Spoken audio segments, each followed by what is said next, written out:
আসসালামু আলাইকুম। আজকের ভিডিওতে আমি দেখাবো একটা কমন সমস্যার সমাধান, যেটা হচ্ছে যে আমরা মোবাইল চার্জ দিই কিন্তু মোবাইলের চার্জ কিন্তু নিজেই চলে যাচ্ছে। এই সমস্যার সমাধান কিভাবে করা যায়? তো ১ম এই আমি আমার মোবাইলের স্ক্রিনে চলে আসলাম। আপনি যেটা করবেন, আপনার ব্রাইটনেসটাকে সবসময় অটো করে রাখবেন। অটো না করে রাখলে কি হবে? আপনার ব্রাইটনেস সে কিন্তু নিজেই আপ ডাউন আর করবে না।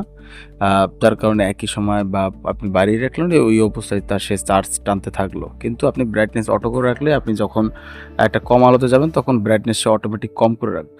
দ্বিতীয় হচ্ছে আপনি আপনার ফোনের সেটিংয়ে চলে যাবেন এবং সেটিংয়ে যাওয়ার পর সেখানে লিখবেন যে অলওয়েজ অন ডিসপ্লে। যদি আপনার ফোনটা অ্যামোলেড ডিসপ্লে হয়ে থাকে তাহলে অলওয়েজ অন ডিসপ্লে একটা অপশন থাকবে। আপনি এই অপশনটা অফ করে রাখবেন। কারণ অলওয়েজ অন ডিসপ্লে অন করা থাকলে মানে আপনার ডিসপ্লেটা সবসময় জ্বলতে থাকতেছে। তো এবং সে আপনার চার্জ খাচ্ছে। এটা হচ্ছে সে ব্যাকগ্রাউন্ডে খাচ্ছে। আপনি দেখতেও পাচ্ছেন না। তো এটা অফ করে রাখবেন।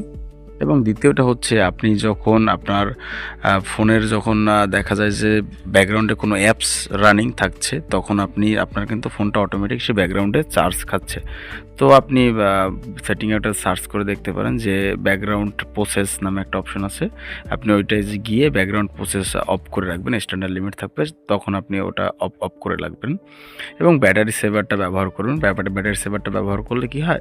ব্যাকগ্রাউন্ডে যেসব অ্যাপস আছে যেগুলো থাকে প্রসেস করা, ওগুলো কিন্তু বন্ধ থাকে এবং আপনি এখানে দেখা যায় যে লোকেশন অফ করে রাখবেন। কারণ লোকেশন একটা আলাদা ব্যাকগ্রাউন্ড ব্যাটারি সে কনজিউম করে। তো এইভাবেই আপনার ফোনের আপনি ব্যাটারি সেভ করতে পারেন। ধন্যবাদ। ভিডিও ভালো লাগলে অবশ্যই চ্যানেলটা সাবস্ক্রাইব করবেন।